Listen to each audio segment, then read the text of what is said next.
cuando al mexicano se le pone un reto y se le apoya y se le soporta para que llegue hasta ahí, creo que es un devorador de trabajo, es un devorador de objetivos. Yo creo que lo que más falta es un trabajo de base en el deporte donde justamente se tenga en el centro de todo al ser humano. Y después tendrás al deportista, y después tendrás al jugador de rugby, o al de básquet, o al de waterpolo, o al de vela, lo que sea. Pero tener el centro de la ecuación al ser humano, y esto implica, ocúpate de cómo está personalmente, ocúpate de cuáles son sus problemas, sus anhelos, sus pasiones, sus deseos, ayúdale a que se identifique dónde se quiere ver y dale herramientas para que pueda caminar hasta ahí. Rubén, es todo un honor tenerte aquí después de tan inmenso currículum que leímos sobre ti. Vaya, son como 3 hojas hablando del rugby, una pasión y un amor increíble. ¿Cómo te encuentras el día de hoy? Muy bien, muy buenas tardes y al contrario, un placer para mí estar formando parte de este podcast, de este gran proyecto, trayendo voces del mundo del deporte que tienen muchos mensajes y muy bonitos, muy potentes que trasladar a la vida en general. Así que un placer y un honor estar aquí con vosotros. Mil gracias. No, hombre, además este es un honor porque eres nuestro primer invitado extranjero. Sin embargo, eres una gran figura en el desarrollo del deporte del país, que sin duda alguna tenemos que contar tu historia. Y vaya, para iniciar, eres de Madrid, ¿verdad? Así es, Madrid, hace ya 42 años que nací. Venga, yo viví en Madrid 8 meses, entonces cualquier cosa que no entendamos, tal vez lo pueda traducir. Genial, Es- tú haces de intérprete mío, ¿vale? ajá, esas frases como me mola mazo, Me mola ya mazo, sabemos. tío. ¿Qué pasa, tronco? Todo ese tipo de cosas, seguro que las podrás de alguna manera hacer y aterrizar y tropicalizar. Buenísimo.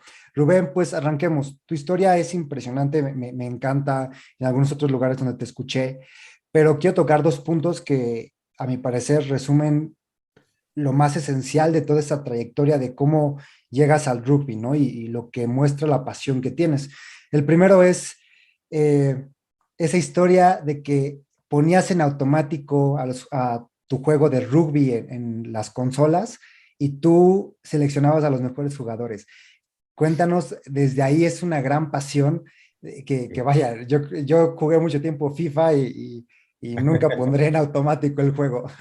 Sí, no, la verdad que hay que estar medio chalado para hacer eso, ¿no? Pero sí era curioso porque, bueno, en aquel momento las computadoras, los ordenadores eran muy arcaicos comparados a ahora y los juegos ni te cuento, ¿no?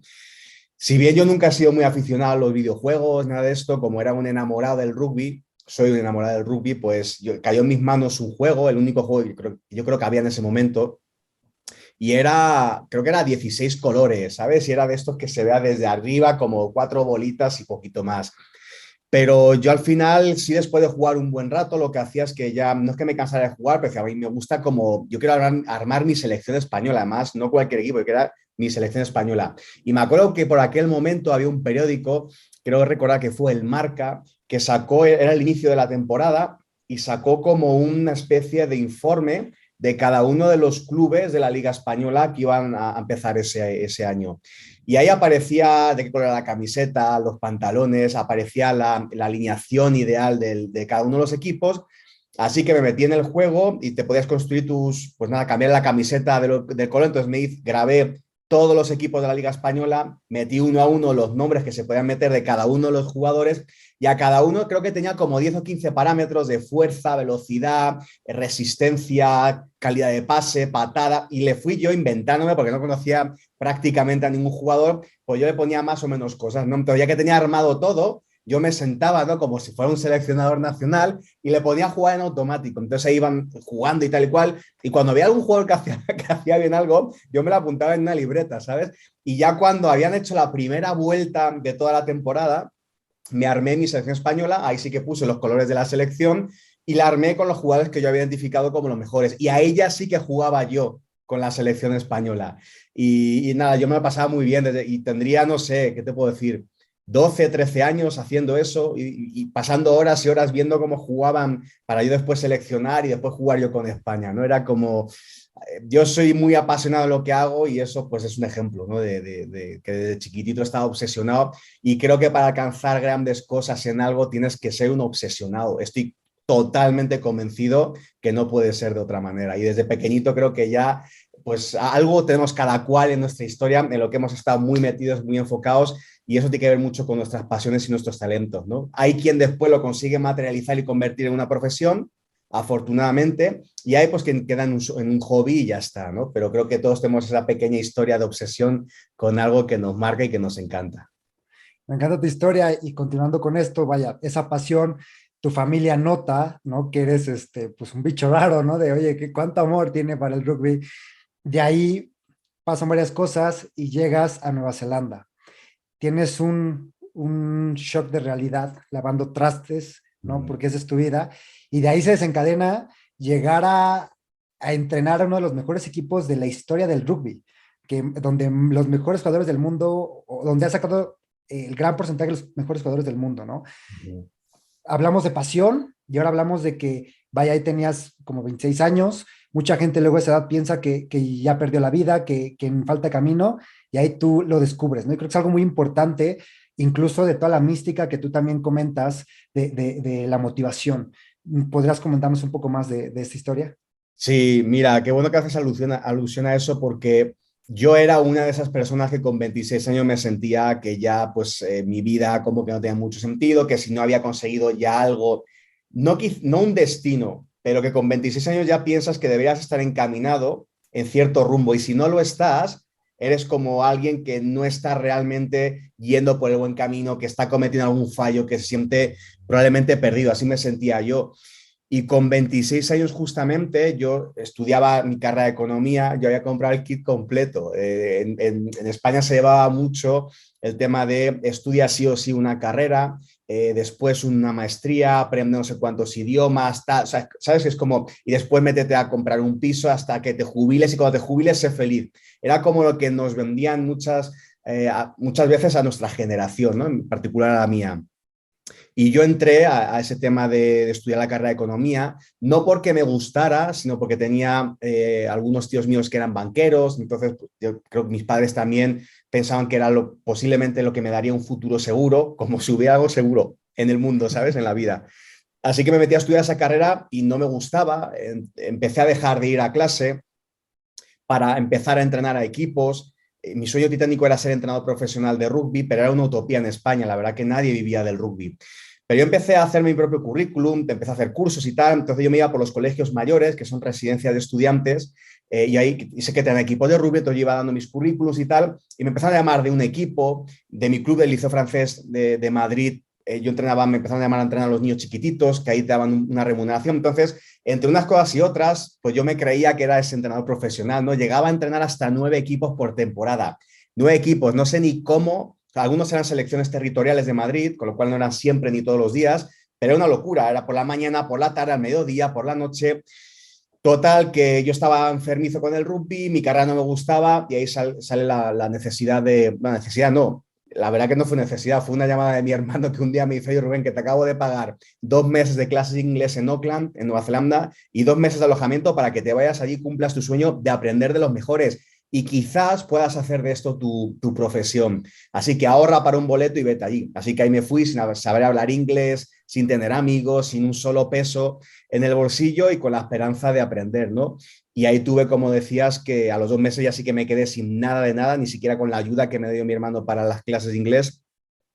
Y pues tuve que elegir o me regresaba a España, donde todo era relativamente sencillo, ¿no? Tenías el calor de un hogar, el cocido madrileño, espérate, los domingos, Uf.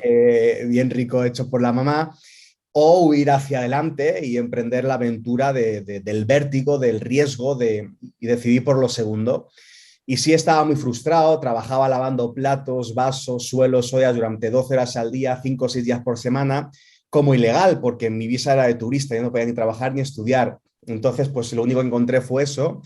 Y yo me sentí muy frustrado. Yo me recuerdo perfectamente lavando los trastes y tal, y pensando, a ver, Rubén, perdón por la expresión, pero ¿qué carajo haces con 26 años habiendo dejado todo absolutamente, tus padres te pusieron a estudiar una carrera que ellos jamás pudieron ni acceder cuando eran jóvenes, para darte algo que ellos no tuvieron, y tú dices, ala, me desprendo de todo y por perseguir ese sueño titánico, no suena como más muy filosófico, te vas y vas allá a Nueva Zelanda, sin nada y sin nadie, sin recursos, sin nada. Así que sí me encontré en esa situación, sí me encontré perdido, me encontré que no valía nada, mi autoestima se fue por los suelos, ¿no? Yo diría hasta el inframundo, mi autoestima era muy baja, hasta que conseguí darle un contexto y un significado y un sentido diferente a lo que hacía.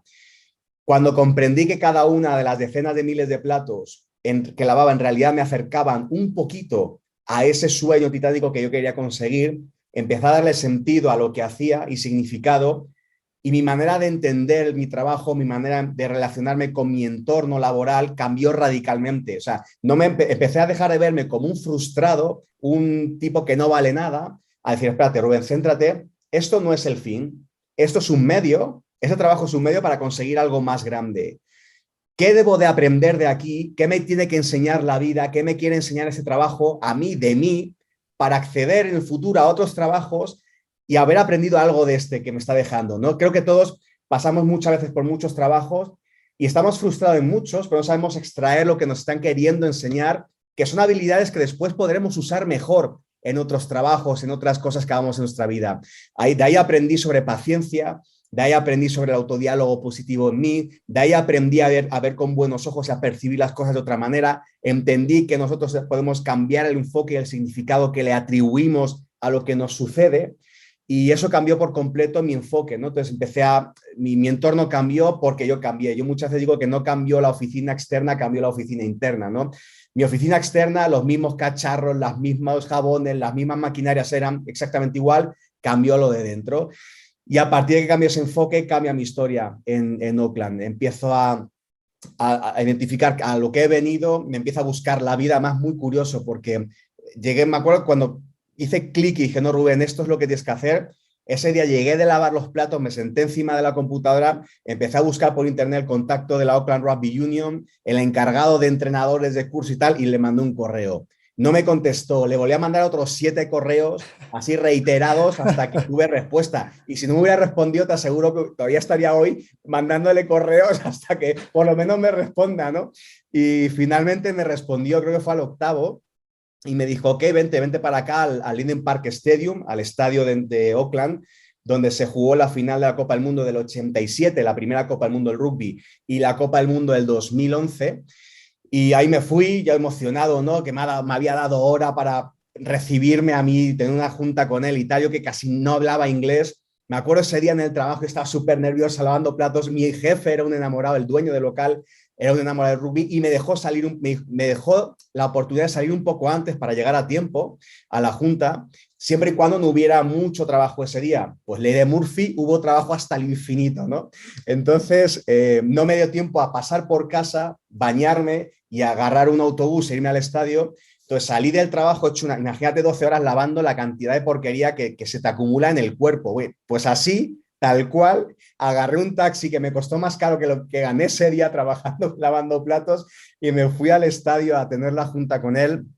Hablamos de muchas cosas, muy amable y todo, y me dijo que había un curso que era el nivel 3 de la New Zealand Rugby Union, era el más alto nivel allá, pero que solamente se hacía cada 2 años, era para 25 personas de toda Oceanía y era por invitación, es decir, las uniones de Nueva Zelanda, Australia, Samoa, Tonga, Fiji seleccionaban a sus mejores entrenadores, los enviaban a Nueva Zelanda varias veces al año y tomaban el curso. Bueno, yo le dije que si podía ir de oyente, ¿no? Que iba a ser bueno para mi inglés y tal y cual, y el tipo me dijo que sí. Digo, este no sabe dónde se ha metido. Total, que cuando fue la primera sesión en aquel estadio, me acuerdo que llegaban 25 tipos de toda Oceanía, gigantes, ¿no? Y todos con su nombre aquí puesto y tal. Recuerdo que yo agarré un clip, agarré un trozo de papel, escribí mi nombre y me lo puse, porque yo iba ahí pues no sé, de a gratis y de casi obligado, que le obliga al señor, ¿no? Este de la Auckland Rugby Union, a Son Botherway se llama. Total, que después del primer día, David Nucifora, entrenador de primer nivel de los Auckland Blues, yo estaba alucinando en colores, nos invitan a cenar unas pizzas en el bar de enfrente. Cuando ya llevaba 2 pintas de cerveza en mi cuerpo, me armé de valor, me acerqué de nuevo al tipo este, a Son Boderway, y le dije, Son, que quiero hacer el curso, pero no de oyente, que quiero hacerlo como los otros 25. Y el tipo se me queda mirando y dice, pero este enfermo, ¿de dónde ha salido? Por favor, que me lo quiten ya de encima, ¿no? Y nada, le dije, no, no, que quiero hacerlo igual, o sea, que creo que puedo sacarme el curso, que mi nacionalidad no me da ni me quita las competencias, que te aseguro que si me das la oportunidad voy a entregar los mejores trabajos, voy a hacer los mejores exámenes de todo el grupo. Total que me dijo, tú enséñame, mándame mañana tus currículum, dame personas de referencia con que yo pueda hablar, etcétera. Así que al día siguiente no. Esa noche recuerdo llegar a mi casa, armar todo y se lo mandé. Me dio la opción de entrar al nivel 3 de la National Rugby Union siempre y cuando tuviera o encontrase un club al que entrenar, porque necesitas un club sobre el cual plasmar todo lo que estás entregando en el trabajo, necesitas entrenarles, mandar prácticas, tienen que venir a verte y evaluarte sobre 40 competencias y tal. Así que dije, si no te preocupes, Google, club de rugby más cercanos a mi casa. Y ahí me salió uno, agarré el autobús, fui allí, dije, oigan, que me llamo Rubén y que quiero entrenar, ¿no? Y me dicen, ¿pero de qué juegas? Y digo, no, no, que quiero entrenar, pero entrenar de entrenador. Ah, bueno, espérate, voy a llamar al director técnico del club. Sale el director técnico del club, un tipo de unos 55 años en aquel momento. ¿Qué quieres y tal? No, que quiero entrenar y tal. Y dice, pero tú, o sea, ¿tú de dónde eres? Digo, no, pues soy español y tal. ¿Y qué haces aquí? Digo, mira, hacer, lavo platos. Pero bueno, mi intención es aprender de rugby, aprender inglés y tal y cual. Ah, bueno, pues déjame que te enseño el club, ¿no? Venga, pasa, el club house es muy típico en los países anglosajones. ¿Sabéis el típico bar irlandés, no? Y tal, pues imagínate un clubhouse en rugby es eso, pero mucho más grande. Tienen colgados jerseys de juego de muchos equipos por las paredes, está el bar, es como muy, culturalmente es muy bonito. Es donde hacen vida los fines de semana allí los papás, los hijos, mientras que en la cancha están jugando, otros están en el clubhouse, ¿no? Me empieza a enseñar y me dice, mira, y digo, joder, camisetas de los All Blacks de la selección de Nueva Zelanda por todos los lados, colgadas de los años 60, 70, 80, digo, ostras, y me dice el tipo, pero ¿no sabes en qué club estás? Y yo dije, hostia, esta pregunta no es muy, no sé si responder, que no es como medio peligrosilla, ¿no? Y digo, mira, la verdad que no. Me dice, esto es el Ponsonby, es el club con más All Blacks en toda la historia de Nueva Zelanda, es el club que más All Blacks ha producido. Claro, yo ahí no sabía ni dónde meterme, ¿no? Me dice, entonces tampoco sabes quién soy yo. Y ahí dije, ahí ya sí que dije, Rubén, sal corriendo de aquí, ¿no? Y dije, mira, pues discúlpeme, pero no. Me dice, soy Brian Williams, jugué más de 100 partidos para los All Blacks. Bueno, el tipo una leyenda en Nueva Zelanda, entrenó a Samoa en 2 Copas del Mundo, a los Hurricanes del Super 12 de entonces y tal. Me entregó en aquel momento un libro suyo sobre él, me lo firmó y tal y cual. Y me dijo, mira, vente después de vacaciones de verano y vemos si te puedo dar alguno de los equipos a entrenar. Finalmente me dio uno de los equipos a entrenar, me dio la oportunidad de estar ahí entrenando todo el año, eso me permitió hacer el nivel 3 y finalmente sacarme el nivel 3. El Sean Botherway este no supo dónde se metió cuando me aceptó. Recuerdo perfectamente salir los viernes de lavar platos, vasos y todo el rollo, después de haber estado todas las noches del lunes, martes, miércoles y jueves haciendo tareas, pero tareas a lo bestia. Un CD de los antiguos, de esos que eran redondos, ¿sabes? Que se metía información ahí, lo llenaba, había a veces que entregaba PowerPoints de 114, 120 diapositivas, lo metía en un sobrecito, salía de trabajar, ahí te pagaban por debajo de la mesa, como se dice, y por semana, ¿no?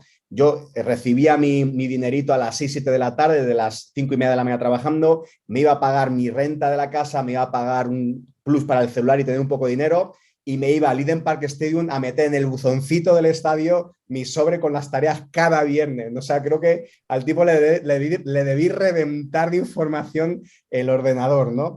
Y finalmente conseguí sacar el nivel 3, entrenar en ese club y una experiencia que a mí me ha marcado la vida por completo. Ha sido un antes y un después.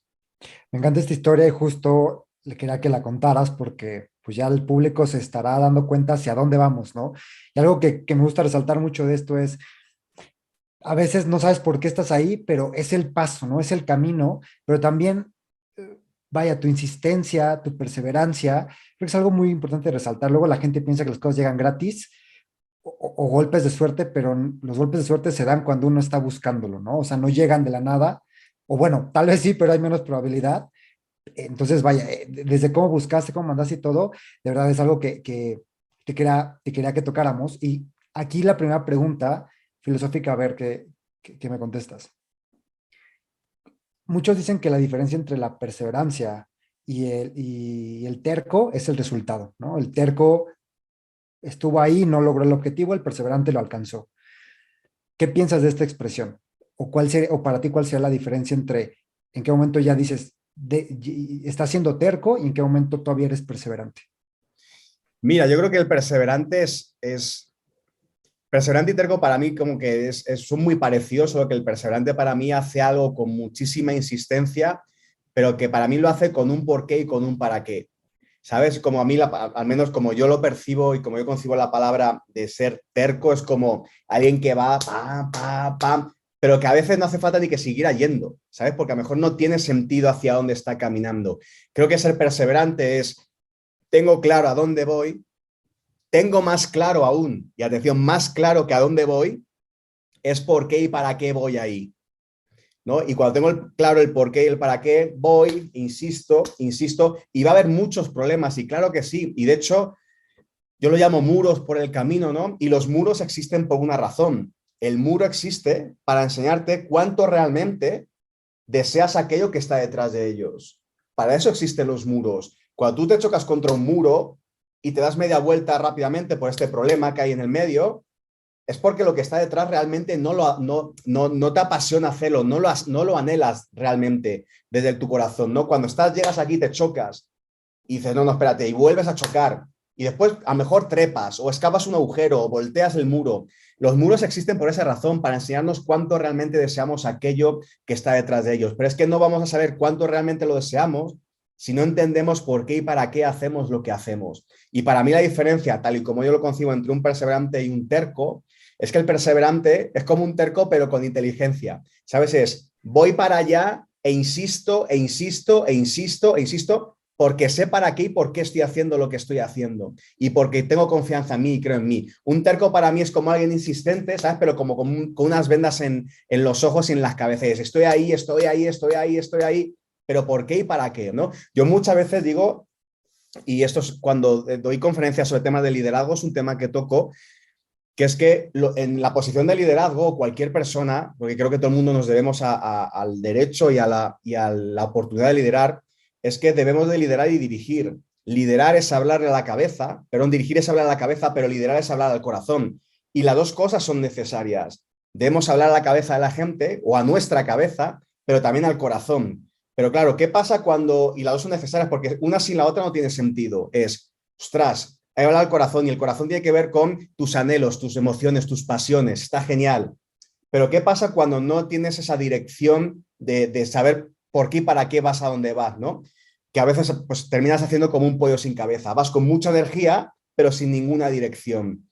Lo mismo al contrario, si tienes dirección, pero no tienes un por qué o un para qué hacerlo, cuando choques contra ese problema que te encuentras de cara, vas a darte media vuelta. Entonces, para mí, un perseverante sería alguien que además del corazón que tiene el terco, tiene también un sentido de por qué, para qué lo hace, hacia dónde va y cuáles son sus motivos y sus razones, ¿no? Para mí esa es la diferencia entre un perseverante y un terco. Para mí, resumiéndolo, y no sé si tendría mucho sentido, pero yo lo definiría, un perseverante es un terco con inteligencia.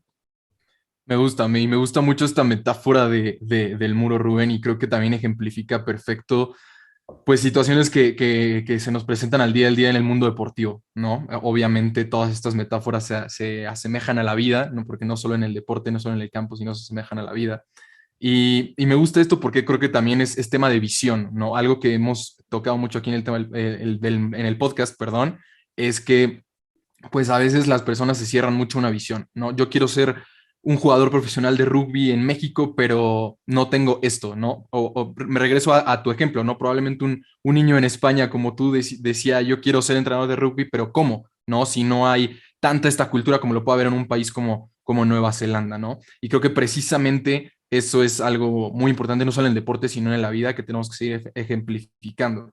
Menciono esto porque, digo, así como en todo el mundo, tú nos lo podrás comentar, creo que también en México sucede mucho en cualquier disciplina, seas de rugby, seas de fútbol, seas de lo que sea, pasa mucho esta visión, esta mentalidad. Y precisamente con esto quiero entrar pues a tu llegada a nuestro país, ¿no? Un nuevo reto, se te pone un nuevo muro enfrente que tú tienes que buscar la manera de cómo romper o cruzar de cierta manera. ¿Cómo es esta experiencia? ¿Cómo llegas pues aquí a México? Y también, pues bueno, destacar que desde que llegas a México, la selección obviamente se ha posicionado en el top 50 mundial, si no me equivoco. Estaban en el 76 cuando tú los tomas. Se mueven bastante, ¿no? Y poco a poco se van estableciendo como una selección potencia mundial en el rugby, ¿no? Sí, la oportunidad de venir a México nació por casualidad. Yo antes trabajaba en la Federación Española de Rugby y me acuerdo que yo recibí un correo de un tal Alberto Ruiz Luca de Tena, que de la Federación Mexicana. Yo no sabía que había rugby en México en aquel momento pues nada, un tipo que venía a España, que era el nuevo CEO de la federación, que venía a España y que pedía a la Federación Española si alguien le podía entrevistar y todo, pues para ver un poco, conocer cómo se maneja una federación española, el área financiera, el de marketing, prensa, deportivo. En el deportivo le dieron mi contacto y recibí ese correo. Yo en ese momento estábamos en lo que la Federación Española llamamos la N, que es la Escuela Nacional de Entrenadores, y eran como 10 días de 9 de la mañana a 7, 8 de la tarde, todos los días, niveles 1, 2, 3. Yo estaba como profesor y coordinando varios de los cursos junto con otros compañeros. Entonces dije, mira, estoy atascado de trabajo, pero tengo que comer. Entonces, a la hora de la comida podríamos charlar, ¿no? Si te parece, pues de tal a tal hora, en tal colegio mayor, que era donde estábamos alojados y tal, y ahí vino. Entonces, claro, de repente hablo con él y de mexicano no tenía nada, era otro español que había ido con una visión muy bonita de llevar el deporte a los niños en toda Sudamérica, Centroamérica y tal, y apasionado del rugby, pues ya termina jugando al rugby, es ingeniero industrial, un tipo brillantísimo, creo que la persona que más capacidad de trabajo y calidad de entrega he visto en mi vida y creo que veré. O sea, una auténtica máquina de la cual he tenido la oportunidad de aprender un montón. Total, que empezamos a hablar y me acuerdo que el mantelillo ese de la mesa era de papel y acabó como si fuera un mapa del tesoro, ¿sabes? O sea, todo lleno de cruces, de estrategias, el tipo iba anotando y se lo llevó y tal. Y un año más tarde, pues estaban las elecciones a la Federación Española de Rugby, había 2, 3 candidatos, ganó una persona que, pues la verdad, generaba algunas dudas a mí en lo personal. Y al final, pues yo le preguntaba qué iba a ser de mí en la federación, si iba a continuar o no, y no tenía respuesta, no tenía respuesta, y a su vez en el camino, esta persona abrió una posibilidad de venir a México para una posición que se abrió remunerada. Y entonces un amigo mío se postuló, después decidió que no por tema familiar, un amigo de España, me dijo, oye Rubén, ¿por qué no le entras tú? ¿No? Y tal. Y me puse en contacto con Alberto, con Berti, y empezamos a hablar y de manera simultánea estaba esta parte de la Federación Española que sí, que no, que sí, que no. Yo en lo más profundo de mi corazón sentía que no, más que sí, y así que dije, no sabes qué, me lanzo a medio planeta Tierra de mi casa, pero para seguir haciendo cada día aquello en lo que creo que puedo aportar y aquello que me aporta muchísimo en mi día a día. Así que me fui para allá, para acá, para México, y nada, 9 años más tarde sigo aquí. Pero sí me encontré el reto de pues un mismo deporte, pero una cultura diferente, unos hábitos distintos, un enfoque hacia el deporte quizá diferente al que me había tocado vivir a mí. Obviamente el entorno era amateur, que eso en España en su gran mayoría sigue siendo un deporte amateur, salvo en ciertos niveles. Y fue un aprendizaje enorme. Yo aprendí un montón del rugby mexicano en cuanto al país, en cuanto a la gente, en cuanto a la cultura. Y ahí lo que traté de hacer es alinearme lo antes posible a la cultura mexicana, aprender lo más que pudiera de cómo es la gente, cuáles son las tradiciones, qué gusta, qué no gusta, tratar de trabajar la empatía, el famoso ponerte en la situación del otro, pero más que en la empatía, yo diría en un nivel superior que es la compasión, que es no solamente te entiendo, sino que después de que te entiendo, ¿cómo te ayudo?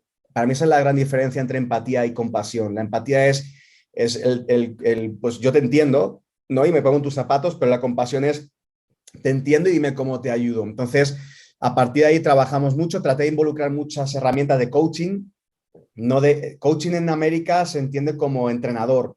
En Europa el coaching es ese entrenador mental, ese entrenador que te hace Claro. preguntas y después ese tipo de cosas, ¿no? Entonces yo traté de involucrar muchos temas del coaching traté de involucrar mucho el tema de la reflexión, del hacer preguntas potentes, del no dar todo mascado al jugador ni decirle qué está bien y qué está mal, sino generar en ellos la autorreflexión de autoevaluarse, de ponerse retos, de buscar soluciones y herramientas dentro de cada uno. Y creo que eso es algo, mira, si me dices qué es lo que más ha cambiado, pues sí, a lo mejor en lo estratégico he metido cosas distintas y en la metodología de entrenamiento, pero eso, esa parte del usar las preguntas, utilizar la reflexión, la autorregulación entre pares, entre ellos mismos que sean capaces de llegar a conclusiones, de co-crear los planes, el hacerles responsables de lo que tenían que hacer, para mí eso marcó la diferencia por completo y creo que es de las cosas que más nos ha ayudado a crecer en el rendimiento, porque obviamente para que esos jugadores lleguen ahí, hay el trabajo de cientos y cientos de personas a nivel de club que hacen un montón de trabajo duro cada martes, cada jueves, buscando canchas, buscando cómo pagar la luz. O sea, hay un chorro de gente que hace que esos jugadores lleguen al nivel selección. Pero ya en el nivel selección, para mí la gran diferencia ha sido esa autorregulación entre pares, autorreflexión y no dárselo hecho. Creo que estaban muy acostumbrados a esto se hace así, así, así y así. Has hecho esto bien, has hecho esto mal. Pero al final yo le decíamos, ¿sabes qué? Parecemos Robocops. Robocop es, haz esto ¿no? Y lo haces. Tenemos que pasar de ser Robocop a ser Iron Man. ¿Y qué hace el Iron Man? ¿No has visto la peli El Iron Man? Cuando estás metido en el casco, el tipo ve 7 opciones, elige esta y de las herramientas dije, voy a disparar. Entonces ya es, en función de lo que tengo delante, tomo decisiones. Entonces, tener la capacidad de explorar las soluciones y arriesgarse a tomar soluciones, creo que ha sido el mayor impacto que hemos tenido y eso nos ayuda a crecer mucho, ¿no? Tener autonomía y como tú dices, han pasado de 76 del mundo al actual 43. Al top 50 lo rompieron en 3 años y medio, creo que fue el crecimiento en su momento más rápido de toda la historia y después ya obviamente del 48 poco a poco al 43 actual. Sí, me impresiona un poco lo que dices y te digo que me impresiona porque precisamente, ¿no? Cuando normalmente creo yo que a un entrenador o a alguna persona le dan las riendas de un equipo y llega y precisamente comenta lo que dices, ¿no? ¿Dónde estamos parados estratégicamente? ¿Cómo estamos físicamente? Más en un deporte como lo es el rugby, que pues bueno, es un deporte de contacto, es un deporte muy físico y el que tú llegues y ataques primeramente pues toda esta parte psicológica, esta parte cultural creo que es vital, es de suma importancia y lo comentas, ¿no? Creo que por eso se ha reflejado. ¿Qué tan complicado fue esto, no? Mencionas la parte de la cultura mexicana, ¿no? Y podemos hablar de la cultura mexicana como la de cualquier país, ¿no? Todo lo bueno, todo lo malo, pero qué tan complicado y qué tal fue el reto para ti como entrenador, como directivo prácticamente de esto, el llegar y cambiar esa mentalidad, ¿no? Porque, digo, creo que así se define más que nada, cambiar esa mentalidad y también con toda la experiencia que tú has vivido dentro del rugby. Mira, te diría, y fíjate, es una pregunta que me hacen un montón en México, sobre todo cuando doy conferencias. Acabo la conferencia y yo te digo, preguntas, oye, ¿qué es lo que más te ha costado de cambiar de la mentalidad mexicana y tal y cual? Y la primera vez como que me sorprendía y tal, pero ahora digo, pues es que sinceramente o sea, no es que no me ha costado, en realidad lo he disfrutado. O sea, creo que cuando al mexicano se le pone un reto, se es capaz de pedir que qué grado de compromiso se arriesga o decide poner para cumplir ese reto y se le apoya y le soporta, se le soporta para que llegue hasta ahí, creo que es un devorador de trabajo, es un devorador de objetivos. Yo creo que lo que más falta es un trabajo de base en el deporte donde justamente se tenga en el centro de todo al ser humano. Y después tendrás al deportista, y después tendrás al jugador de rugby, o al de básquet, o al de waterpolo, o al de vela, lo que sea. Pero tener el centro de la ecuación al ser humano, y esto implica, ocúpate de cómo está personalmente, ocúpate de cuáles son sus problemas, sus anhelos, sus pasiones, sus deseos, ayúdale a que se identifique dónde se quiere ver y dale herramientas para que pueda caminar hasta ahí. Creo que muchas veces nos falta eso, ¿no? El ayudar a que las personas tengan un objetivo claro, concreto, y un caminito trazado para llegar hasta ahí. Y ayudarle a que él elija o ella elija. ¿Ese es el nivel de objetivo que quieres? Cada nivel de objetivo, ojo, cada nivel de objetivo requiere un nivel diferente de compromiso. Si quieres este objetivo alto, no puedes tener un compromiso bajo. Entonces, sé consecuente que para conseguir esto tendrás que dar esto. te va a exigir esto, estos son los costos. ¿Estás listo para hacerlo? Creo que eso muchas veces no nos lo plantean así. La gente quiere aquí, pero está dispuesto a dar esto. No, espérate, esto requiere un nivel de exigencia a este nivel. Un segundo objetivo más bajo requiere este y un siguiente nivel más bajo requiere este. ¿Cuál de los tres te gusta y cuál de los tres costos estás dispuesto a pagar? Y darle la opción a que elija cuál es el compromiso dado el objetivo que quiere perseguir. Y tú dices, bueno, vale, has elegido este, exige este compromiso, yo te voy a acompañar, pero el que va a trabajar eres tú, sabes lo que te toca hacer ahora. Creo que eso nos falta. A mí, te juro que me han hecho en conferencias siempre después de las conferencias, yo diría en el 80%, una de las preguntas es muy parecida a la que me acabas de lanzar. Y yo digo, es que no me ha costado, es que no me ha costado, es que lo he disfrutado, porque he tenido quizá la fortuna de trabajar con gente que son unos tipazos que se han roto la cabeza y el cuerpo para llegar a conseguir cosas, que han creído en los proyectos, que se han comprometido y han conseguido cosas. Obviamente no todo el mundo ha estado, puedo contemplarlo dentro de este y más en un deporte colectivo tan amplio, ¿no? Pero yo no considero que me haya costado más que en otros lugares. O sea, a todo el mundo tienes que estar de vez en cuando persiguiéndole para que vaya a entrenar. Y eso pasa en México, en China, bueno, en Japón no lo sé porque son súper mega estrictos, ¿no? Pero en casi todo el planeta, pues, y depende del nivel, ¿no? En un entorno amateur, pues sí tienes que estar de vez en cuando algunos, oye, venga, vamos a entrenar, ¿no? Vamos a entrenar un poco más, oye, venga, bájale un poco a la comida esta grasienta pero creo que es normal, es parte de un proceso para llegar al alto rendimiento. El tema es que creo que hay lugares donde a lo mejor el alto rendimiento se empieza a trabajar en edades más tempranas y entonces los hábitos se agarran desde antes. Pero yo, costar, no me ha costado, es más, lo he disfrutado un montón. Oye, precisamente ese proceso, esos pasos objetivos que comentas que le pones ahora sí que en una bandeja de plata a la teta y le dices hasta dónde quieres llegar tú, cómo unificar eso en un deporte de conjunto, ¿no? En un deporte como el rugby, o sea, porque sí, digo, me encanta esto que comentas, ¿no? El atleta va a ser el que va a decidir y pues en un deporte individual pues se notará, se reflejará perfectamente eso porque dependerá de él y solamente él, ¿no? Pero en un deporte de en conjunto, ¿cómo se refleja eso o más bien cómo se unifica y qué también tan complicado es llegar a esa meta? Sí es cierto que es más complicado, obviamente, que en un deporte individual como tú lo estás justamente expresando. Y te cuento dos casos. Cuando yo llegué en el 2012 a México, que empiezo con la selección en 2013, básicamente era un equipo muy joven. Yo, como era nuevo, no tenía ningún prejuicio ni nada de los jugadores anteriores, dije, ¿sabes qué? Quiero el 90% de chicos que estuvieran en la M19 el año pasado y quiero trabajar con ellos que son el futuro. Como no conozco a nadie, no tengo ningún problema que suban y juguemos con ellos. Al ser una selección tan joven, una selección que yo creo que no tenía pues la visión de lo que supone en el ranking mundial subir o bajar, porque pues no lo conocían, es simplemente porque no, a esa edad no tienen conocimiento. Yo había estado en otros países en direcciones técnicas y tal, y sabía más o menos los diferentes tiers del ranking mundial, el nivel de calidad, exigencia, lo que hacen internamente en el país.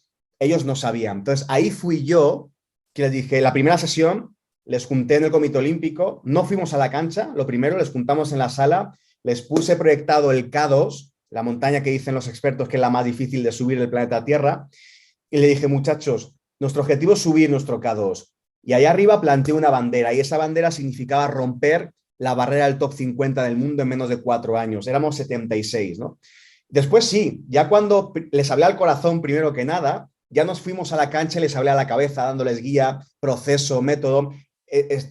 Diseñamos una estrategia para subir ese K2. Ya saben que los alpinistas, cuando van subiendo, de vez en cuando tienen que bajar a diferentes bases para diferentes cosas, ¿no? Entonces, con esa metáfora yo les puse este objetivo. Hoy en día, cuando nos hemos vuelto a juntar para reevaluar hacia dónde queremos ir, ya es un equipo maduro. Ya no son los chicos de 19 años que yo tenía en aquel momento, salvo 2 o 3 jugadores o 4. Ya les involucro en la decisión. Digo, muchachos, estamos aquí, esos son los países que están por delante, ¿dónde quieren estar? Y lo que les hago es que ellos, entre ellos, debatan, hablen, conversen, ¿no? ¿Dónde queremos estar y por qué y para qué? ¿Qué nos está faltando para no estar hoy en esa posición? ¿Qué deberíamos de hacer diferente para lograrlo? Yo lo que hago es que trato de ser ya ahora un facilitador más que alguien que les marca el objetivo en concreto. Yo a través de preguntas potentes, igual del mundo del team coaching y todo lo demás, que es otra cosa a las que me dedico en empresas, trato de hacerles que ellos lleguen a conclusiones. Y ahí te pongo un ejemplo que va muy alineado a lo que hablamos de compromiso y objetivo, ¿no? En el año, y a mí me encantó este ejemplo, en el año 1986, el equipo de hockey femenino de España era 15ª del mundo, tenía 500 jugadoras y jamás en su vida había estado en unos Juegos Olímpicos. Entonces llegó el entrenador nuevo y les dijo, a ver, chicas, mirad, tenemos 3 opciones de objetivos para los Juegos Olímpicos de Barcelona 92. Nivel 1 de objetivo, ir a los Juegos Olímpicos. Costo, pues entrenar bien, pero bueno, cada cual puede dedicarse a sus otras cosas y tal. Beneficios, desfilar en unos Juegos Olímpicos y casi ver unos Juegos Olímpicos desde dentro, ¿no? Pero prácticamente sin opciones de competir. Nivel 2 del objetivo, es un poquito por encima. Vamos por diploma olímpico. ¿Cuál es el costo? Entrenar a medio tiempo, pam, pam, pam, pam. ¿Cuál es el beneficio? Disfrutar unos Juegos Olímpicos, quizá acceder a becas ADO, que son al deporte olímpico, tal. Nivel 3 del posible objetivo, jugar por una medalla. Costo, atención, dijo, dedicación exclusiva, entrenamiento inhumano y además nadie te asegura la medalla. Beneficio, estar orgullosa de nosotras y hacer historia en el deporte español. Y les dijo, fue una matriz, objetivo, costo, beneficio. Se lo puso en la pizarra y dijo, chicas, yo me salgo, en 1 hora vuelvo. Ustedes eligen qué objetivos se ponen, sabiendo qué nivel de compromiso les va a exigir. Se fue de la sala, regresó. ¿Qué eligieron, chicas? Y entre todas, después de conversar, por qué sí, por qué no, qué tal, dedicación exclusiva, estudios, trabajo, tal, entrenamiento inhumano. 6 años de entrenamiento inhumano para apostar por una medalla olímpica 6 años más tarde. 6 años de entrenamiento inhumano, sin que además nadie te asegure la medalla. Juegos Olímpicos, 1992, Barcelona. España, que tenía 500 licencias, 15ª del mundo, que jamás había ido a unos Juegos Olímpicos, contra una posible Gran Bretaña que tenía 150.000 jugadoras. 150.000 contra 500. España queda oro olímpico. Oro olímpico. ¿Por qué? Podían haber pasado 1000 cosas. A lo que vi con esta historia es que el entrenador les puso 3 objetivos que para él eran buenos objetivos. Les mostró los costes de cada uno y les mostró los beneficios de cada cual. Y le dijo, chicas, ustedes decidan. Yo me comprometo al 100, al nivel del objetivo que se propongan, que les va a exigir un nivel de compromiso diferente. Yo les acompaño, pero ustedes eligen de las 3 opciones que yo les marco a cuál se comprometen y cuál sueñan. Se comprometieron a una y ganan una medalla de oro, ¿no? Creo que es una manera muy potente que el entrenador dé cierta guía desde su conocimiento y expertise, pero que el equipo tenga voz, que todos los miembros del equipo puedan opinar, puedan convenir y salgan con un objetivo claro y convincente de lo que quieren conseguir. Y creo que así justamente se consiguen grandes cosas. Y creo que eso falta en el deporte colectivo. Creo que eso falta en las empresas también. La capacidad del líder de guiar y dar la oportunidad de que el equipo hable, que el equipo tiene voz, por cierto, y no se le escucha. Es muchas veces unidireccional. Y esto es una conversación. El equipo es una conversación. Me encanta cómo lo tomas y se me enchinó la piel con esta historia. Me encantan las historias deportivas porque, vaya, una historia deportiva transmite energía. O sea, hasta los ojos de lágrimas se me llenaron por esto que comentas del compromiso, la medalla de oro. Creo que eso es algo magnífico del deporte, ¿no? O sea, cómo te llega a transmitir sentimientos en historias de hace años, ¿no? Y a pesar de estar por medio de un Zoom, se sigue sintiendo esa parte. Y quería preguntarte, es un manjar escucharte hablar, Rubén, y no me puedo ir sin hacerte algunas preguntas estructurales, ¿no? Más de coaching. ¿Qué es trabajar en equipo? Trabajar en equipo es tener una meta común y es que todo el mundo confíe en todo el mundo. Con eso se puede construir lo que te dé la gana. Creo que la confianza es de las cosas que más escasean en los equipos, precisamente. Y hay un autor, recomiendo mucho un libro de, siempre que hablo, no puedo evitar recomendar libros, ¿no? Pero hay un libro sobre Adelante. equipos, es muy basado en el mundo de la empresa, pero que creo que está trasladable al resto, que se llama Las 5 disfunciones de los equipos. El autor es Patrick Lencioni. Y él habla que en el nivel basal, es decir, que el rendimiento de un equipo, para llegar a la punta, hay que construir sobre un cimiento que es la base de todo. Ese cimiento es la confianza. Si no hay confianza, no se pueden construir equipos. Si yo no confío en mí o yo no confío en el compañero, no se va a construir un buen rendimiento, un buen desempeño, porque en cuanto haya un problema, se va a disolver. Para mí es justamente un equipo, es eso, es un objetivo al que llegar y establecer los lazos de confianza para que cada cual sea capaz de poner todo su talento al servicio de la meta y al servicio del equipo. Y justamente hace poco yo conversaba con Regis Son. Regis Son era el entrenador a España, fuimos compañeros en la Federación Española, y hace poco yo le entrevistaba en mi podcast. Él entrenó al Toulouse, campeón de Francia del top 14. El top 14 es la primera división francesa, que es la liga más potente posiblemente de Europa y una yo diría, el top 3 del mundo. Y ganó como entrenador con el Toulouse. Ha tenido a All Blacks en su equipo, en fin, un súper equipazo, ¿no? Y yo le preguntaba, ¿qué es la confianza para ti? Y me quedé con esta idea que él me dio, quiero compartirla ahora, ¿no? Y me dice, Rubén, ¿sabes qué?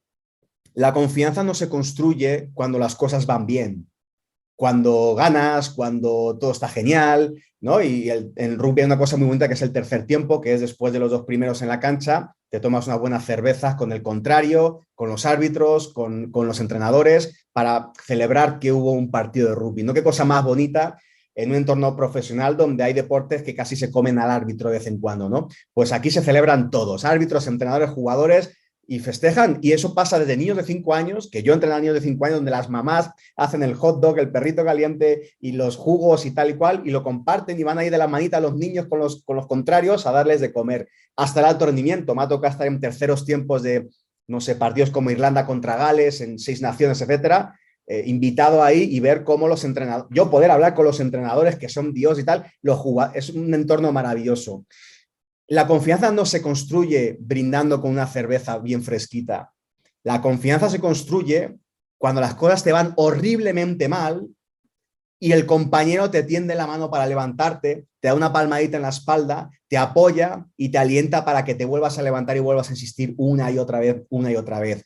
Yo siempre digo, a raíz de esa conversación, que la confianza se construye en los hornos del sótano del infierno. Es decir, cuando las cosas nos van horriblemente mal, ahí es donde se ve quién realmente te apoya y quién no. Cuando tú recibes el apoyo de alguien, cuando estás quebrado, cuando estás reventado, cuando las cosas te van realmente mal, ahí se genera un lazo de confianza abismalmente fuerte. Y a partir de ahí crece el compromiso hacia el equipo, hacia el compañero, hacia la meta, y cada uno es capaz de poner todo su talento al servicio del resto de los compañeros.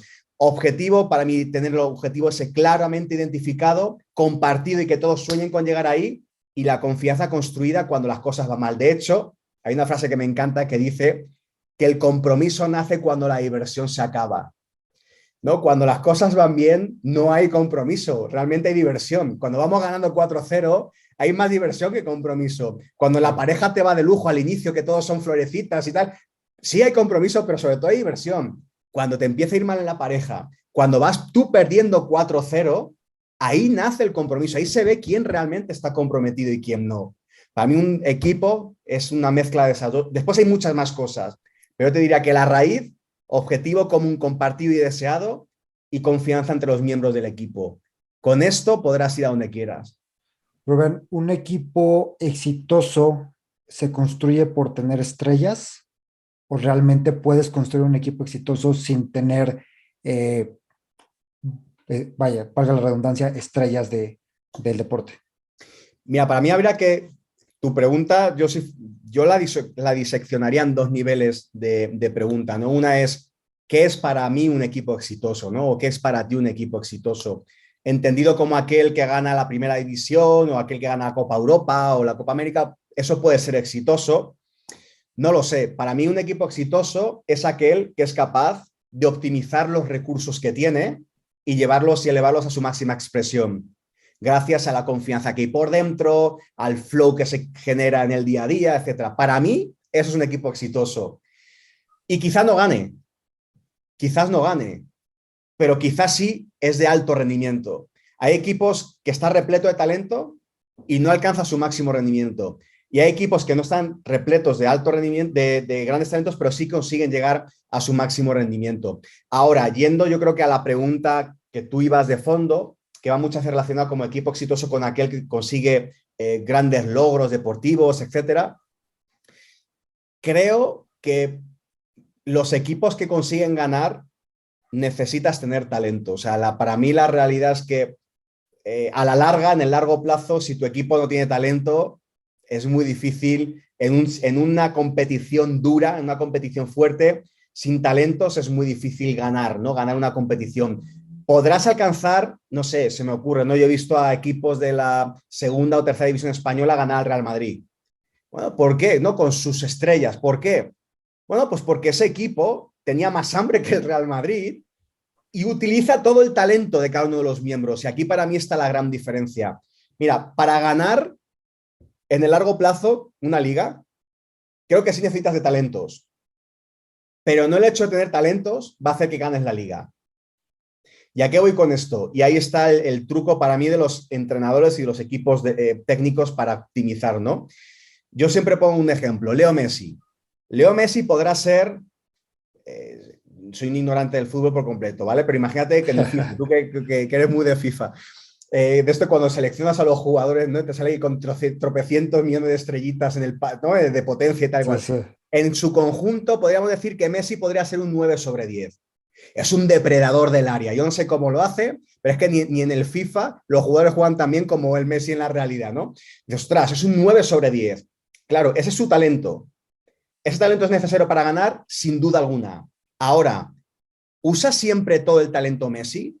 El hecho de que tengas un talento adquirido o innato o una mezcla de las dos cosas desarrollado hasta un nivel de 9/10 no quiere decir que cada partido vayas a usar ese 9/10 que has desarrollado.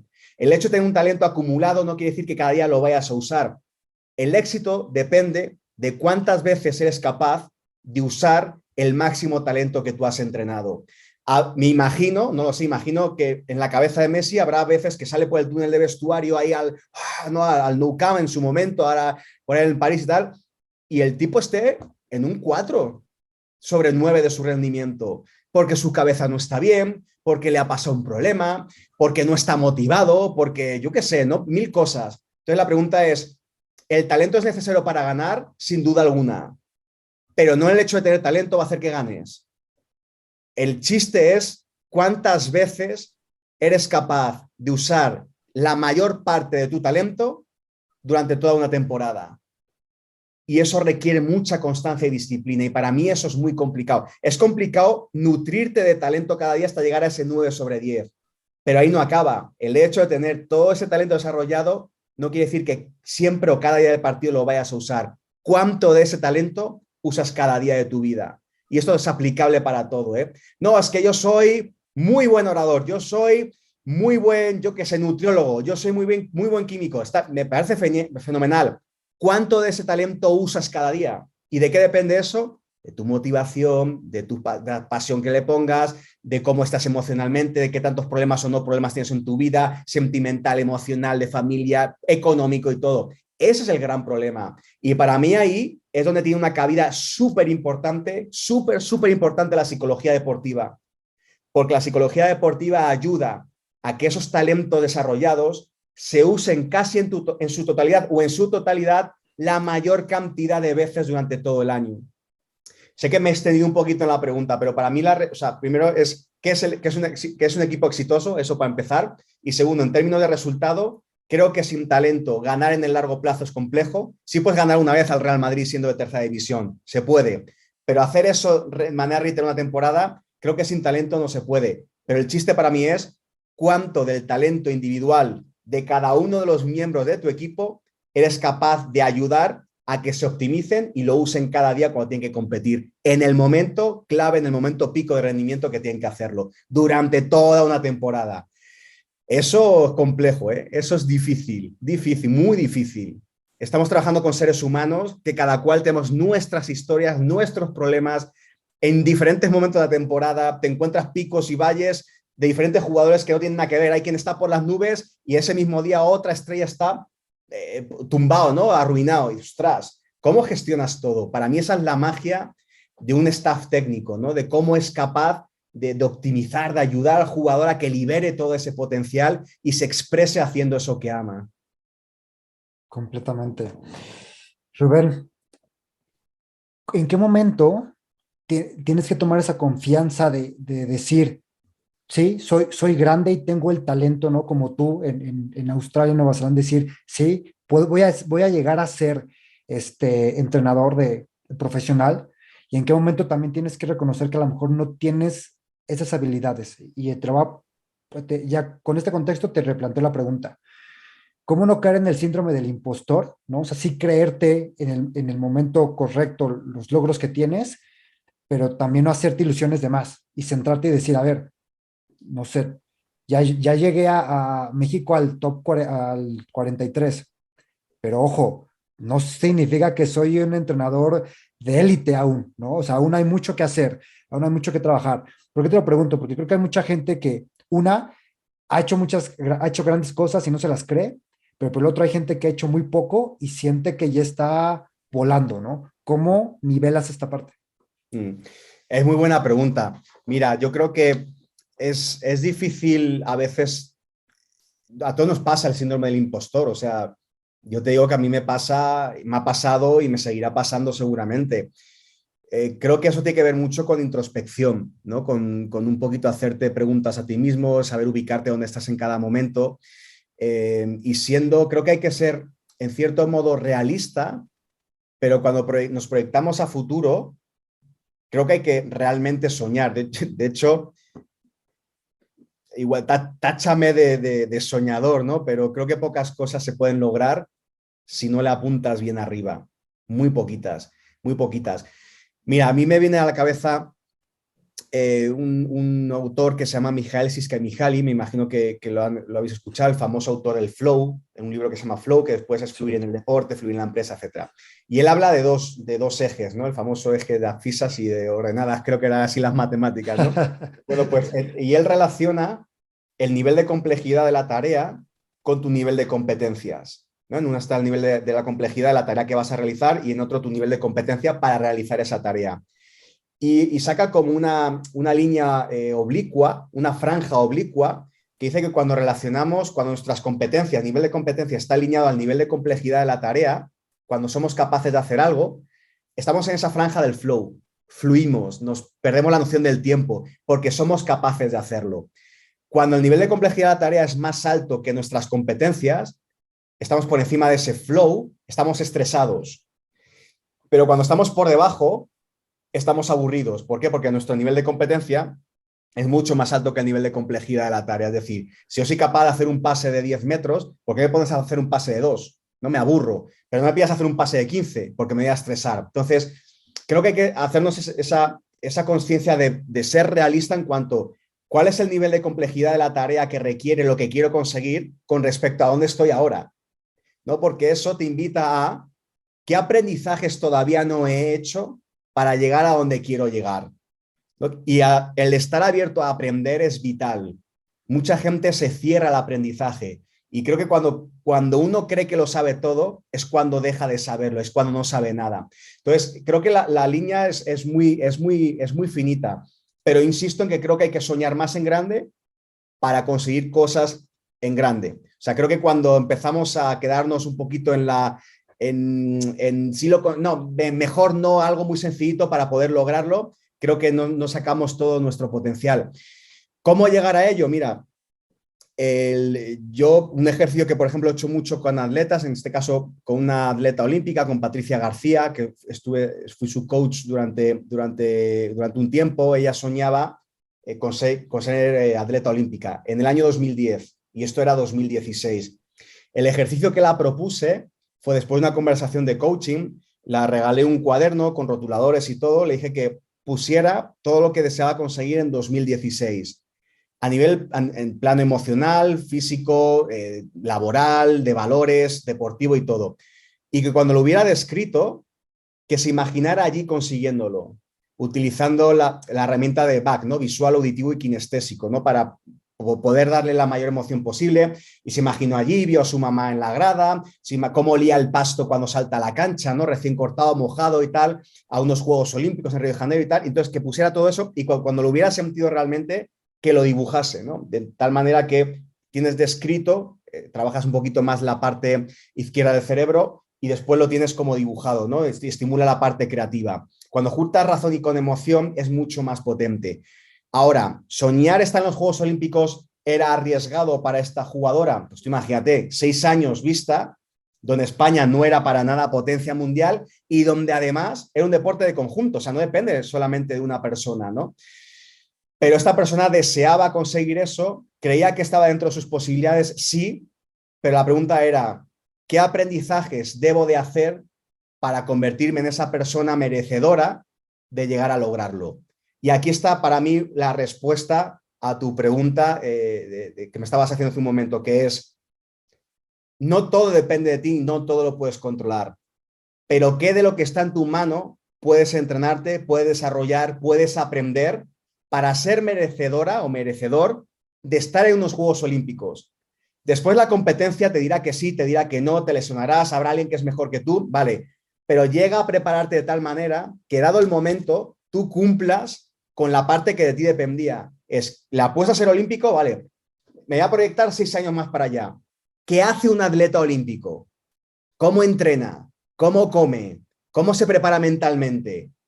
¿No es? Me voy allí y digo, ¿cómo vive alguien que es olímpico, no? Ahora me vuelvo al presente y digo, voy a hacer eso cada día de mi vida durante los próximos 6 años. Llegarás aquí y quizás llegues o no llegues a lograrlo, pero al menos has hecho lo que está en tus manos para ser merecedor de estar. ¿A qué voy con esto? Que creo que todo el mundo tiene la posibilidad de soñar en grande, pero después tiene que meterle una acción masiva brutal para llegar a alcanzarlo. ¿Por qué? Después, ¿por qué no? Es que no lo alcancé o es que tal y cual, claro, porque no has hecho lo que tenías que hacer y como vive, por ejemplo, un deportista olímpico para lograrlo. Yo la herramienta que más le recomendaría es, uno, el de la razón y emoción para visualizarse ahí. Dos, vete al futuro, pregúntale a un deportista olímpico en tu deporte, oye tú, ¿cómo estudia? Descríbemelo. Vale, ahora haz eso durante 6 años o 4 años, un ciclo olímpico, lo que sea, cada día de tu vida. Y cuando lo hayas hecho, serás merecedor de estar en los Juegos Olímpicos. Quizá no lo consigas, es el riesgo, pero atrévete a hacerlo, ¿no? Yo creo que hay que tener esa capacidad de soñar, porque es que si no, te quedas en la mediocridad. Ahora, acompáñalo de trabajo de lo que se debe de hacer, alguien que ya lo ha logrado, y repítelo cada día durante los años que sea. Y entonces es merecedor. Para mí es eso, es ser realista. Sé que hay mucha gente que se cree que hace más de lo que hace, hay gente que se cree que hace menos de lo que realmente es. Yo creo que hay que estar en un estado neutro. Por eso decía lo de Siska Mihaly, no es, a ver, nivel de competencias, nivel de complejidad de la tarea. ¿Dónde estoy? Y a partir de ese dónde estoy, ¿qué requiero para llegar a ser olímpico? En este caso, suponiendo que quieras llegar a ser olímpico o profesional de fútbol, ¿no? Y ya está. Y luchar cada día para lograrlo. Pero creo que hay que mantener un poco la vista en el futuro y la vista en el presente, ¿no? Para ese, a ver, yo no puedo, yo soy malísimo jugando a fútbol. Tú imagínate que yo me pongo a ver, venga, a ver, Cristiano Ronaldo, ¿qué haces cada día, no? Vale, yo lo puedo intentar hacer un buen tiempo, pero si no logro avances, creo que también uno tiene que ser realista con eso, ¿no? Yo me pongo en el futuro, lo traigo a mi presente, me pongo día a día, día a día, a día, pero yo también tengo mis límites. Si veo que por más que entreno, estoy encorsetado en el famoso esquema de Siska Mihaly, en nivel competencia, a nivel de la tarea, pues uno tiene ciertos talentos innatos que tiene que tener que a lo mejor no los tengo, ¿no? Entonces, mirar al futuro, traerlo al presente y en el presente también ser consciente de tu avance, de cómo vas avanzando entre tu nivel de competencia que necesitas y el nivel de exigencia que se requiere para llegar a donde quieres llegar. Y ser realista. Hay gente que no vale para cosas. Yo no hubiera valido para futbolista en mi vida por mucho entrenamiento que hubiera hecho, ¿no? Hay ciertos talentos que algunos son innatos. Otros, la mayoría, para mí, son desarrollados, pero hay que tener un mínimo innato. Y yo no valía para el fútbol. Y por muchas horas que les eches, no vales. Sí, completamente. Precisamente ahorita que Cao estaba haciendo pues, estas preguntas un poco más estructuradas, antes de que tocaras igual esta parte de talento, es algo que me lleva a mí la cabeza, ¿no?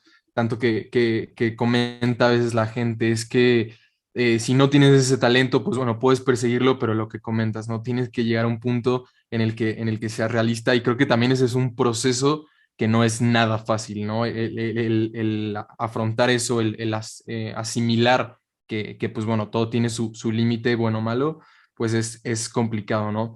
Rubén, me gustaría ir, pues bueno, de cierta manera ir cerrando la plática, ¿no? Aunque nos encantaría estar aquí horas platicando contigo, pero pues precisamente retomando un poco, pues lo del rugby, ¿no? Rugby aquí en México, el proyecto que traes actualmente, comentas, ya llevas 7 años aquí y se sigue avanzando.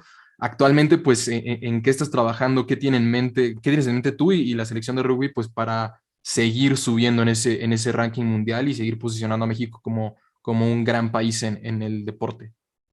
Pues mira, ahí en cuanto a la selección de rugby 15 es varonil, que es la que yo llevo directamente, nuestra siguiente meta es romper la barrera del top 40, que ya es mucho más compleja.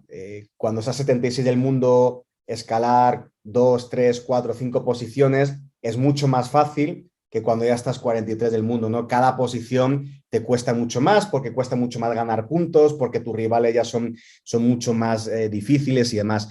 Entonces, en la primera parada está romper esa barrera del top 40 y creo que no estamos tan lejos de lograrlo. Creo que es algo que podría suceder en los próximos 2, 3 años si trabajamos bien. Y después, obviamente, soñar con estar dentro del top 30, ¿no? Pero que eso yo creo que es más a largo plazo, quizás sean 2 ciclos de 4 años. Hay que trabajar muy bien la cantera, los clubes, los jóvenes y todo, pero bueno, hay muchas herramientas. México ofrece herramientas maravillosas como la Olimpiada Nacional o los Juegos CONADE, que es una maravilla, es un tesoro al deporte. Que no lo tienen, yo diría que no conozco ningún país donde tengan unas mini Olimpiadas internas, ¿no? Creo que es algo hay que sacar mucho partido de ello, es una maravilla. Esas son nuestras metas más visibles, ¿no? Obviamente, para eso tendríamos que pensar en ganar a países como Colombia, que actualmente está, si no recuerdo mal, 32, 33 del mundo, que las últimas veces hemos perdido contra ellos. Bueno, nunca hemos ganado a Colombia, entonces creo que sería un reto muy bonito, ¿no? Porque implicaría ganar a alguien deportivamente que ha demostrado más éxito que nosotros y a la vez, por cómo está en el ranking, nos permitiría subir varias posiciones, con lo cual eso sería un reto muy bonito. Y después en el resto a nivel federación, que en esta parte me toca también llevar la dirección de alto rendimiento, hay más selecciones, están las chicas de la selección de rugby 7, que es la modalidad olímpica, y está también los chicos, que es en la modalidad olímpica de 7 también. Que en los chicos muchos juegan 7 y 15, porque en México todavía no podemos separar, ¿no? Hay muy poquitos países en el mundo que pueden hacer dos selecciones distintas, requerimos de todos. Y próximamente tienen un campeonato importante en el de Rugby Americas North, que ya vendrá dentro de muy poquito. Iba a ser ahora, en el mes de febrero, pero se ha tenido que posponer unos meses. Y este año también hay clasificación a Copa del Mundo, el tema de Panamericano. Entonces, en ese sentido, ambas selecciones aspiramos a tratar de ganar el run en ambas selecciones, que es algo que en varonil se ha resistido, pero creo que se está haciendo un muy buen trabajo. Y a pesar de estar en un entorno de pandemia, durante el año pasado no hubo competición en México interna. Los chicos aún así estuvieron entrenándose a tope, las chicas estuvieron entrenando a tope y con mucho compromiso. Entonces yo esperaría ser muy competitivos en el run y poco a poco ganarnos esa primera plaza y soñar con ir los dos a Panamericanos, clasificar a 2 selecciones a Panamericanos y cada vez hacer un mejor papel ahí, ¿no? Obviamente estamos trabajando ahora muy en el corto plazo, muy en el corto plazo, porque es que no sabemos, cada mes nos cambia el escenario por completo. Entonces es muy difícil ahora mismo trazar un plan a 4 años cuando el mes que viene nos cambian las cosas, pero eso sería como en el cortoplacismo por lo que estamos luchando y poco a poco hacer que desde abajo vayan empujando los talentos y cada vez tengamos más niños y niñas jugando deporte, en concreto rugby, que es muy desconocido en general. Entonces, a través de convenios desde la presidencia y mesa directiva de la federación en diferentes municipios y lugares del país, se está tratando de llevar el rugby a entornos escolares, entornos de joven, para ya sí empezar a poco a trabajar cada vez más temprano para que lleguen al alto rendimiento con más habilidades y más herramientas y más años de experiencia, que la experiencia es vital, ¿no? Para entornos de presión. Entonces, esa es un poquito las metas que estamos teniendo a nivel de federación, a nivel de selección. En los próximos meses, no podemos hablar del año que viene porque igual y se cancela todo y quién sabe, ¿no? Pero en el corto plazo es donde estamos mirando ahora. Sí, desde que cae una pandemia de un día para el otro ya no podemos hablar tanto así, ¿no? Pero perfecto, Exacto. me gusta, ¿no? Y esto es hablando del rugby mexicano. Y hablando de ti, ¿no? Mencionabas hace rato, pues, que eres soñador. Me atrevería a decir yo que, aunque no nos conozcamos mucho, aunque tenemos esta plática, que ya has cumplido varios de esos sueños que algún día te planteaste, ¿no? Esas historias que nos has contado al día de hoy, si nos quisieras, si pudieras comentar, pues algún otro sueño que tengas ahorita en tu mente hoy en día que te gustaría cumplir, ya sea, repito, hablando aquí el rugby en México o en general, ahora sí que de tu vida, como Rubén Duque solamente, ¿cuál sería uno de estos sueños que tienes planteados hoy en día? Pues mira, siendo muy honesto con vosotros y hablando de mi persona, antes que entrenador o lo que sea, mi sueño más temprano es formar una familia. Estoy casado con una tapatía. Y nuestro sueño sería pues, poder armar una familia pues, cuando tenga que suceder, ¿no? Y eso nos llena a los dos de mucha alegría. En el plano personal es seguir creciendo. Soy un enfermo del aprendizaje, estoy todo el día buscando cómo formarme, cómo aprender, de quién puedo aprender. He viajado por medio mundo tratando de aprender de los que yo consideraba mejores y eso me hace sentir muy bien para después poder volcarlo en las personas a las que me toca poder ayudar, ¿no? En cuanto a, me encanta entrenar a la selección, les tengo un cariño enorme a los chicos de la selección mexicana de rugby y lo disfruto mucho. Mirando más en el largo plazo, algo que disfruto mucho a nivel de rugby es poder formar a formadores, ¿no? Creo que hay algo en México que es una asignatura pendiente que tenemos a día de hoy, que es tener mejores técnicos con más experiencia, con cierta metodología, y eso es una parte que me llama mucho y me gusta mucho, ¿no? Me gusta acompañar en el desarrollo de hombres y mujeres a que sean entrenadores más experimentados y por qué no soñando también un poquito y mirando a largo plazo. Un sueño que también tengo en mente con mi esposa es quizá irnos en algún momento a vivir a España y pues donde me dejen seguir aportando, ya sea a nivel de mi club, ya sea a nivel de lo que sea, ¿no? Es algo que disfruto muchísimo y seguiré haciendo siempre a nivel de rugby en México, en España, y donde me dejen ayudar y crean que soy de valor. Y a nivel profesional, en mi otra profesión como speaker en conferencias y coach personal y equipos y tal, pues seguir aportando valor a empresas y a personas. Me encanta acompañar a personas. Sí llevo a muchos a nivel de empresa, pero disfruto mucho acompañar a deportistas, ¿no? Tienen ese ADN de la competencia, fíjate que una persona deportista, a diferencia de un profesional, un deportista se prepara como 6, 7 veces más que un profesional, ¿no? En tu día te preparas todos los días y el sábado compites y compites y compites y compites. Y en el mundo empresarial no pasa eso, ¿no? Entonces, tener esa emoción del día a día, del fin de semana, de competir, me encanta. Y pues nada, ya escribí un libro, el de Millennials es el trabajo aburrido, que me consta que de alguna manera lo habréis podido ojear o ver por las preguntas que habéis hecho tan inteligentes y tan preparadas. Y en vista está escribir 2 libros más. Uno sobre Patricia García, que lo tengo ya casi escrito, es de ese proceso de coaching hasta que llega a los Juegos Olímpicos de Río de Janeiro 2016, después de 6 años de visualizarlo y entrenarse para ser merecedora y causal o casualmente llegó a serlo. Y otro que va a ir enfocado a tema de equipos, de cómo construir equipos de alto rendimiento. Entonces, proyectos y demás nunca me faltan, de hecho creo que me pongo de más, tanto que me estreso a veces por la cantidad de cosas que quiero hacer, pero son las cosas que tengo ahora en mente, son las cosas que me llaman, que me mueven, que me gusta compartir, me gusta dar, me gusta ayudar a crecer y creo que ya sea con un libro, con una plática, con un podcast tan maravilloso como el vuestro, con un entrenamiento, con una charla con un entrenador, me encanta, lo disfruto muchísimo y me prende, me emociona el poder aportar valor a alguien. Entonces, pues eso es lo que tengo en mente por ahora, en el corto plazo. Ah, increíble. Ahorita que comentas esto de los proyectos, me hace recordar, tuvimos aquí en el podcast a Patti Valle, la atleta paralímpica mexicana que más Juegos Paralímpicos ha tenido en la historia de nuestro país. Y precisamente ella, ahorita a sus 52 años, nos decía que ella no se sentía acabada ni vieja porque seguía teniendo proyectos, ¿no? Porque seguía teniendo estas metas. Entonces, digo, qué bueno que tengas tantos, porque así uno no para y precisamente ejemplifica todo lo que nos has dejado hoy de cuestión también de crecimiento personal, pues ahora sí que en el deporte y en la vida, ¿no?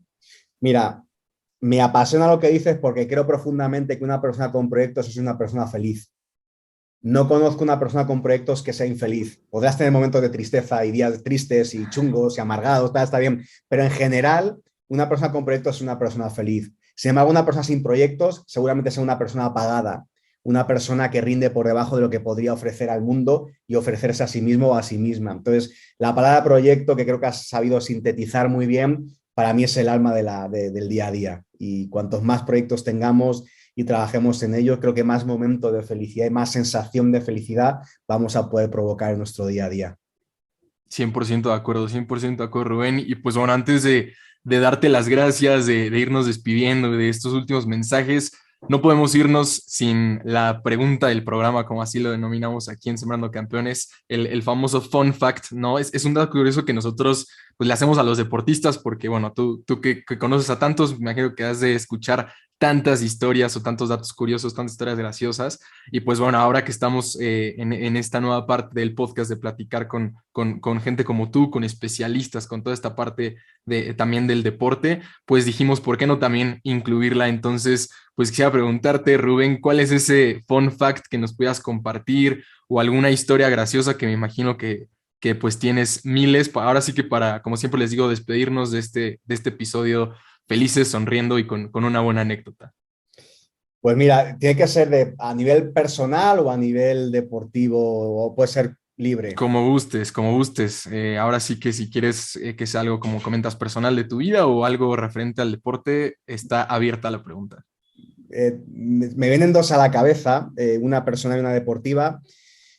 Seguramente haya más, no sé por qué me ha venido ahora mismo una graciosa de deportiva, pero bueno, empiezo por la otra y finalizo con esa que es más graciosa. Pero la primera es un poquito más inspiracional, ¿no? Y es que mi primera conferencia, y eso tiene que ver con mi parte como conferencista, la di en la cárcel, la di en el centro de Extremera de Madrid, en un centro penitenciario, no porque yo fuera un preso, sino porque decidimos llevar con un proyecto de la Federación Española de Rugby, decidimos ayudar socialmente a la gente, ¿no? Entonces, me tocó a mí diseñar 3 proyectos. Uno era llevar el rugby a discapacitados, otro era llevar el rugby a lugares económicamente muy sensibles y otro era llevar el rugby a la cárcel. Entonces nos abrieron las puertas de una cárcel, fuimos allá con los balones y tal, hicimos una sesión, los presos encantados, me llevé súper bien con ellos. De hecho, por ahí en YouTube está todavía colgado un resumen, ¿no? Si buscas Rugby Extremera, Madrid, algo así aparece. Y me cayeron muy bien y dije, joder, estos tipos algo han hecho mal por estar aquí, pero me han caído re bien, quiero darles algo más. Eso era como el año 2010, 2011, yo me estaba formando mucho en PNL, inteligencia emocional, coach y tal, y dije, ¿por qué no darles una charla, ¿no? Y ayudarles en la parte personal otro día? Hablamos con la cárcel, nos dejaron ir y nos abrieron el pabellón para darles esa charla. Fue mi primera conferencia.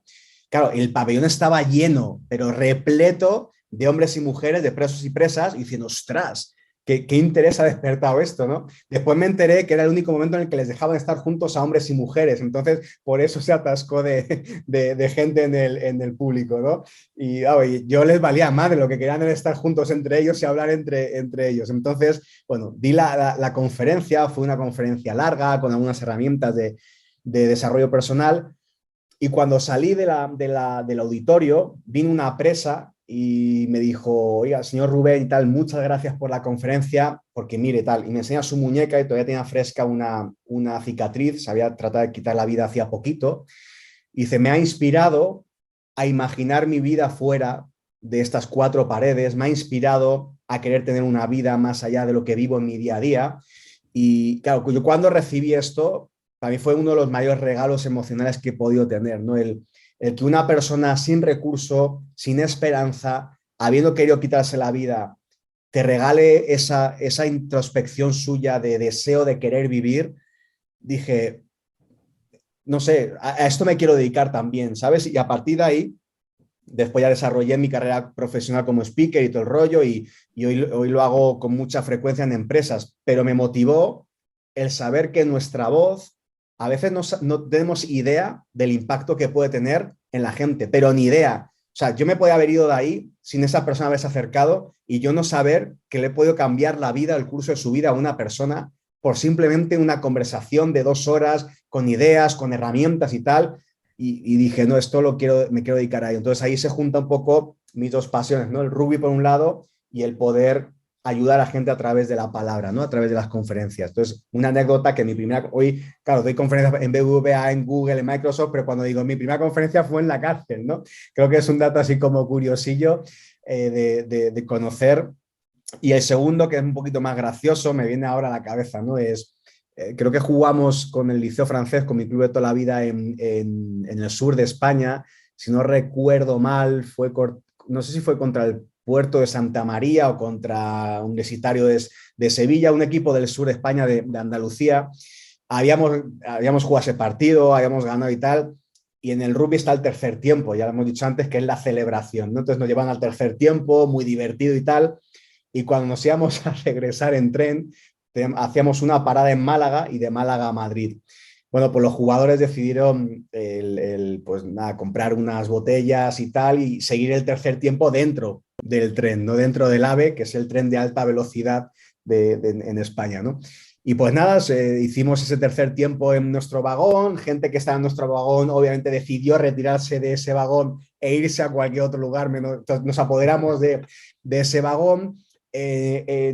Alguien se enteró y llamó a la policía, entonces cuando nos paramos en Málaga se subió la policía a nuestro vagón y era gracioso porque se subían por un lado del vagón, los jugadores que estaban armando se iban corriendo y se bajaban del vagón, ¿no? Los policías persiguiéndole así, parece una película estas de los hermanos Marx, ¿no? De persiguiéndose por fuera del vagón y por dentro, unos subiendo, otros bajando, haciendo guerra de bola de nieve porque encima estaba nevando, en fin, fue una odisea. Fue un momento muy gracioso, muy cómico, te juro que parecía a los hermanos Max, la policía persiguiendo a los jugadores, bajándose del tren por un lado, subiendo por el otro, en fin, fue muy cómico y bueno, fue uno de los tantos terceros tiempos que recuerdo que a nivel amateur se vive mucho, ¿no? En cualquier parte del mundo y bueno, aquel equipo teníamos una manera muy especial de celebrarlo y la verdad que bueno, se me ha venido ahora mismo a la cabeza ese momento gracioso porque sí fue como medio cómico, yo estaba ahí sentado viendo cómo pasaban y corrían uno detrás de otro, se bajaban, subían y bueno, después obviamente en nuestra llegada a Madrid nos estaban también esperando y ahí no había salida, no había escapatoria, ¿no? Entonces, bueno, ahí por ahí pasaron más cosillas, pero hasta ahí puedo leer. Y bueno, eso fue un momento curioso, gracioso, anecdótico, que se me ocurrió compartir ahora. Seguro que hay un montón de anécdotas más por ahí. No sé por qué me saltó a la cabeza esta y bueno, pues para compartirla con ustedes.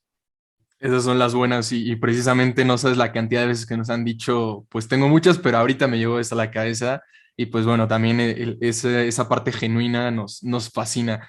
Rubén, no me queda nada más que agradecerte de verdad por regalarnos estos minutos de tu tiempo, de tu día, por estar aquí con nosotros. De verdad ha sido una plática increíble, es impresionante cómo en cada tema que se toca, cada historia que se toca, hay un aprendizaje, hay algo por crecer, ¿no? Como lo comentaba Kau hace rato, tu forma de hablar, absolutamente todo, ¿no? Y no lo digo simplemente por echar flores.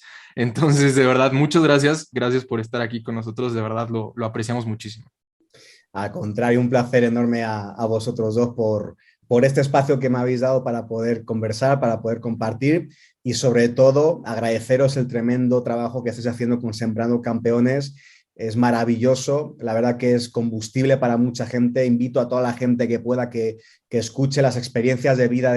Cada vida es un mundo y creo que cada invitado que tenéis ofrece tesoros, insights, reflexiones muy potentes y repito, no solamente la excusa o el vehículo es el deporte, pero creo que es trasladable a cualquier área de nuestra vida. Entonces, invito a todo el mundo a que por favor escuche, se descargue, comparta vuestro contenido, que es muy rico y que le dé valor a la gente que está detrás de esto y a la gente que está también compartiendo sus historias de vida. De verdad, de corazón, mil gracias por el espacio, mil gracias por la iniciativa con este podcast. Bueno, nos echamos las felicitaciones y como dirán mis amigos españoles, el puto amo. Eres un puto amo, tío. Eres un crack.